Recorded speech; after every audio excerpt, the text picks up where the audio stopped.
Yang mati itu jasad, roh itu tidak pernah mati.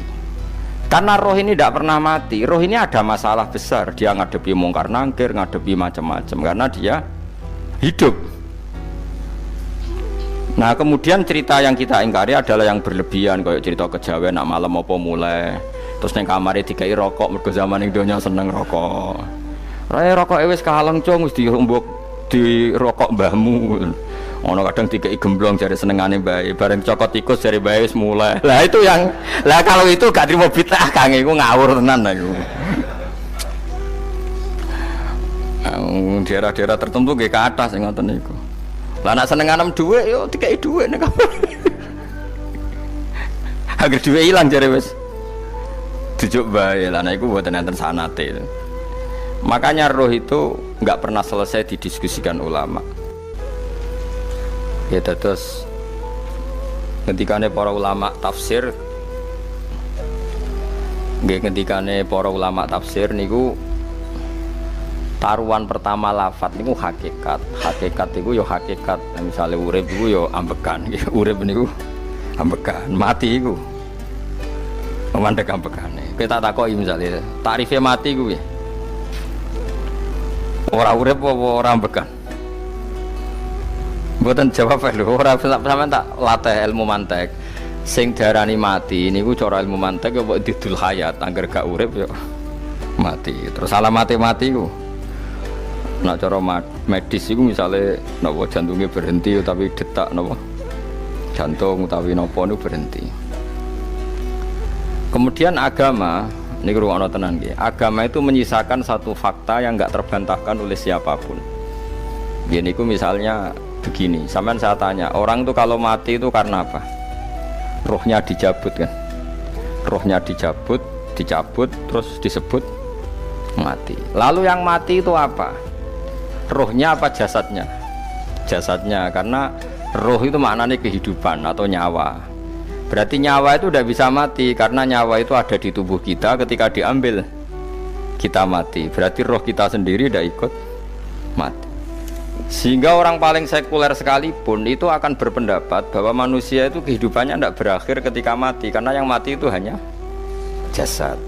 Sebab itu zaman orang Yahudi, orang Nasrani, orang kafir Mekah pun mengakui kalau roh itu hidup dan itu yang bertanggung jawab. Makanya disebut wa yasalunaka 'anir ruh qul ruhu min amri rabbi.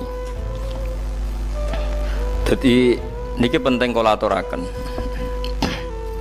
Sebab niku ya ora ono mati. Makanya kalau orang tasawuf ditanya, apa mati itu ada? Ya ndak ada. Mau petualangan pengalaman. Cara orang tasawuf fisik kita ini problem, gara-gara kita punya fisik kita jadi goblok. Nganggep duit penting, pangkat penting, terus kenal sampean penting, urip sing ra penting-penting cara kita penting. Tapi nanti kita kecewa sekali dengan kehidupan ini, sangat-sangat kecewa karena yang kita penting ternyata ndak penting. Misalnya begini, nanti sampean akan tahu makna ayat yang disebut di surat Ar-Rum. Oke, kita goblok dulu ya. Nggih, mengke latihan goblok sik, engko bar goblok terus pinter. Engko gobloknya gak masalah, sementing ini pokoknya latihan sik.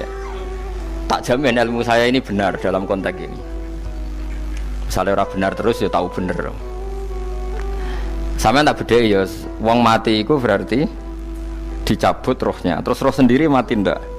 Ndak. Berarti dalam konteks ini orang yang mati syahid, apalagi para nabi itu mati enggak? Enggak. Sehingga istilahnya Allah, orang yang mati syahid ya tidak mati, para nabi ya tidak mati. Sebetulnya kita pun yang fasik itu ya tidak mati. Cuma karena kita ini rohnya itu mungkin buruk, dikekang oleh malaikat, dipelindes, dipenjara sehingga gak iso berkeliaran. Beda nak para nabi iso jalan-jalan. Mulane masyhur Kanjeng Nabi ngendikan ketika beliau mau kabundut itu, sahabat mau nangis, jare Nabi malah dawe ringan ya. Malah apik cung aku nak mati jare. Kok gitu ya Rasulullah? Masyhur itu hadisnya itu, hayati khairun lakum wa mamati ya khairul lakum. Aku mati ya apik, urip ya apik. Wa amma hayati fali asunna lakum as-sunnah. Aku nak urip akan mentradisikan satu sunnah yang bisa Anda tiru. Ya sunnah caranya sholat, sunnah caranya zakat, sunnah caranya berperadaban dengan istri, dengan tetangga, macam-macam. Sunnah di sini artinya bukan sunnah madzhab fikih yang wali ane wajib tadi, napa? Perilaku, napa? Perilaku. Terus nak kabudut ya Rasulullah. Ya malah penak aku nak kabudut itu jejer pangeran. Terus delok kowe jare Nabi. Nak kelakuanem apik aku muji pangeran. Nak kelakuanem elek wong aku wis parek pangeran tak jalukno sepuro. Mane ndak blekem terusno ae mergo selain wis bakat ya ana sing jalukno napa? Sepuro. Lah prop sakjane kowe lah ya urip. Kowe misale mati saiki lah ya urip, tapi kan gak duwe hak jalan-jalan. Berarti dulu malaikat terus wow panjang no, mulane sampai butuh nopo atakoh kubro apa nak cara mriki sing diwacana kulo ping akeh apa napa cara mriki boleh enggak cara mriki lho fida nak cara bahasa kitab iku atakoh ta mriki fida ben ora mlebu neraka apa ben mlebu swarga maksudnya ben ora mlebu neraka ta ben gak mlebu swarga. Lah wong jelas mlebu neraka kok wis divida. Berarti SPD banget nak mlebu neraka. Saking yakine nganti apa? Divida. Vida itu nak teng kitab-kitab niku madzhab Malik ya. Jadi sampean aja darani bid'ah sih. Memang dalam madzhab Imam Malik itu ada atakoh kubro. Atakoh itu merdekakno mayit utawi tiyang saking neraka. Itu dulu awal ijazahnya itu kalau enggak salah itu 12.000 kulhu. Terus di Indonesia malah meningkat jadi 100.000 ya. Wah itu bagus itu peningkatan itu. Saya mau coba nganti blengoran gegem itu. Nah sing anake jagungnya dihitung sitok-sitok, nah sing wong liya kerawu is. Kula bolak-balik diundang ra tau teko perkara niku. Wes ketok ora meyakinkan kerawuk di. Nah, itu mungkin benar ya. Artinya mungkin benar itu kalau roh itu tidak meninggal berarti ya masih menerima doa kita, masih ada muasalah sambung dengan kita. Sehingga itu yang diceritakan Rasulullah SAW ketika Mi'raj. Rasulullah ketika Mi'raj itu di semua hadis sahih, seolah lagi di semua hadis sahih Nabi itu ketemu para nabi ndak? Ketemu. Karena bagi Allah nggak masalah. Ya masih punya sentimen. Ya layaknya orang hidup. Ya ono sentimen berhubung Nabi saudarane hasud, ya duwe sentimen. Nabi Muhammad itu ketemu Nabi Idris, ketemu Nabi Adam, terus ketemu Nabi Musa, Nabi Isa, terus macam-macam. Sing ra ketemu Nabi Nuh dalam semua sejarah. Mergo jare beda madhab jare dadi. Jare ulama ya lucu ngomong Nabi Muhammad kenapa ora ketemu Nabi Nuh jare beda madhab jare dadi enggak perlu. Karena Nabi Nuh iku madhabe nek ana wong fasik didongakno mati celaka mencit. Nah Nabi Muhammad ana wong fasik didongakno disepuh sepuro. Berhubung beda madzhab maslahatnya ora ketemu jare ulama tapi. Maksudnya nebak-nebak ora kok iku dawuhe Kanjeng Nabi napa? Yang karuan dawuhe Nabi itu begini, sampean tak ceritani. Ketika Nabi Muhammad ketemu Nabi Musa, Nabi Ibrahim, terus sing mujma'ala ya Musa, Ibrahim, Idris, Isa, Adam. Niku nggih ada sentimen. Masyhur itu. Nabi Musa ketika Nabi Muhammad diwajibkan sholat 50 rakaat, Nabi Ibrahim diam padahal ngliwati Ibrahim ya, Ibrahim paling tinggi di langit 6, Musa 5. Harusnya kan Ibrahim komen tapi Ibrahim mboten komen. Ya wae bar munggah ke langit ya tenange Nabi Ibrahim. Kandhani sonopo wajibna salat 50 ya Nabi Ibrahim ya mantuk-mantuk. Ya cara Nabi Ibrahim pangeran ngutus wis dipikir dadi ora perlu dikomen. Nabi Musa komen. Dan itu melecehkan kita, apa sholat seket umatku yang bener ora kuat kok umat. Seakan-akan kita ini lebih buruk ketimbang umat. Cara aku dari Nabi Muhammad itu nabi yang meskipun afdhalul khalqi tapi kan junior ya ora bantah. Cara kula nabi ini tak bantah, beda umatku. Tapi Nabi Muhammad itu gak seneng debat tuh karena punya akhlak ya. Cara nabi ini kuwe ngawur umatku coba padakno. Nabi Musa jelas ngendikan umatku ora kuat apa meneh umatem. Seakan-akan kan karena umat dia agak kuat, selainnya pasti lebih enggak kuat. Padahal tidak juga. Mulane kula seneng kados saya Itali di Zainal Abidin, salat sedina 1000 rakaat. Berarti ben Nabi Musa ketok kelirune, jare sapa 50 rakaat ra kuat. Aku di umat Ali Zainal Abidin sedina 1000 rakaat. Kalau nggih nate salat sedina 300 rakaat, pisanlah tahu. Paling kan ketemu Nabi Musa kula nate. Tapi ya mau tahu tok aja kon terus. Lho itu kiang-kiang kuno nak Ramadan cek kuat lho ya. Tarawih kan wis piro? 23 ya. Iku nak sing waras bengi cek tahajud piro? Enggak 23 tahajud standar piro to? 12 kok 2 kok amatir. Wah. Kowe wis gak murahan tenan Kang. Tahajud itu standar piro to?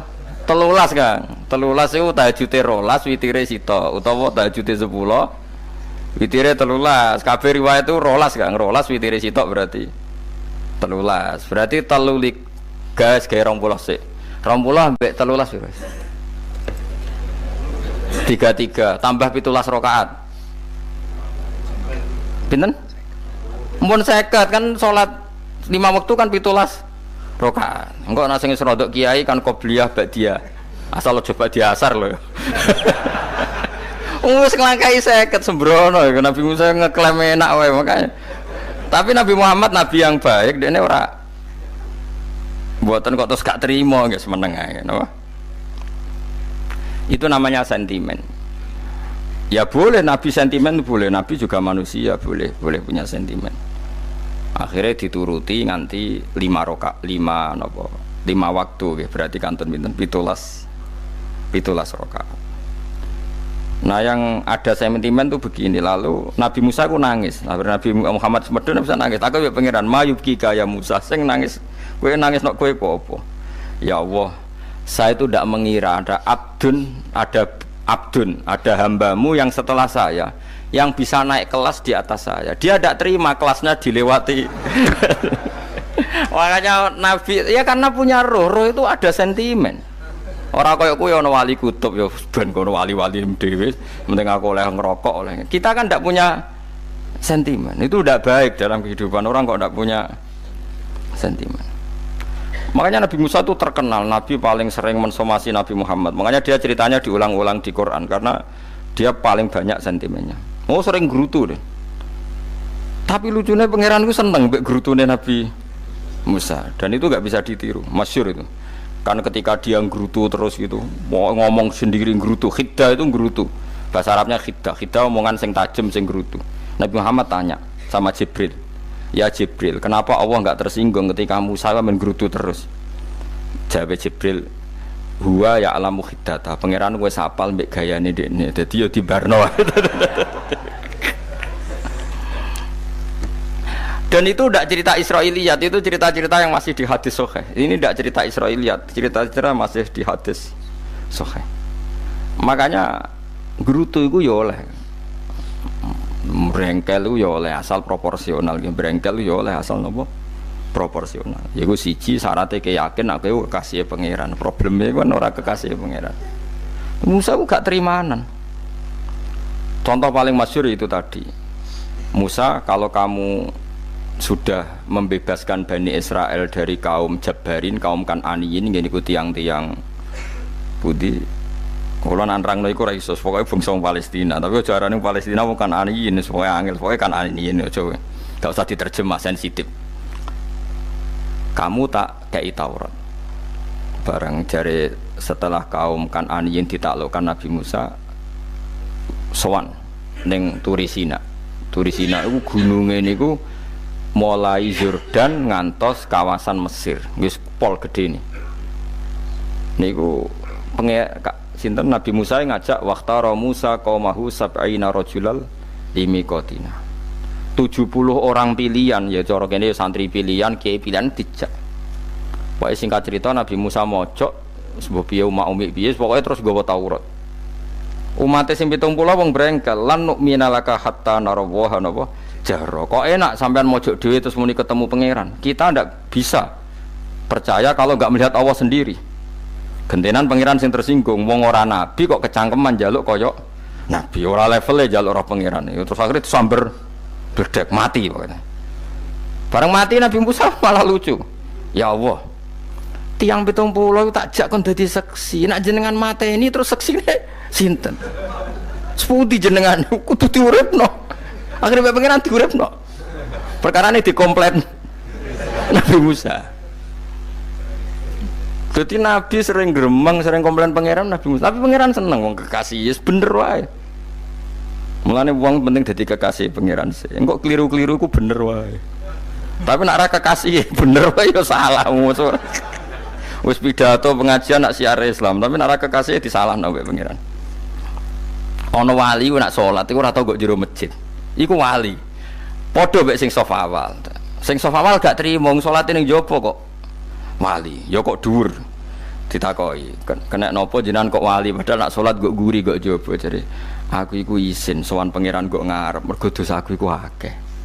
Baro kaya sopan rawani kok ngarep iku ngrasa. Dadi sing seneng saf awal ya wong pede-pede. Tapi aja nut iki ilmu aja nut. Ngono ngeteruske muni saf awal gak sunat. Dari Gus Bawo sesat kaya ngomong ngono. Sembrono. Maksudnya kabeh kok ana ilmune. Lan kalau nak sholat gue gurih ya ana ilmune. Mergo nak kok ngarep imame dredeg faktore iku. Dadi yo ana wali mergo sholat kok gurih. Inni astaghfi minallah iki isin mbek pangeran. Nak aku sing atadan nasubidzunub aku iki urung bersih kok sholat kok ngarep. Mane wong ngaji ku ya bolak-balik aja kok mau ngaji. Afdol paling soft paling apik soft awal. Terus maksa soft awal mau soft guri iku ya ilmu. Mbok guri ku ya ilmu. Sing ora ana ilmune iku ora jamaah, iku ora ana ilmune. Nek ora ana napa? Ilmune blas iku. Dadi wali ku ya macam-macam.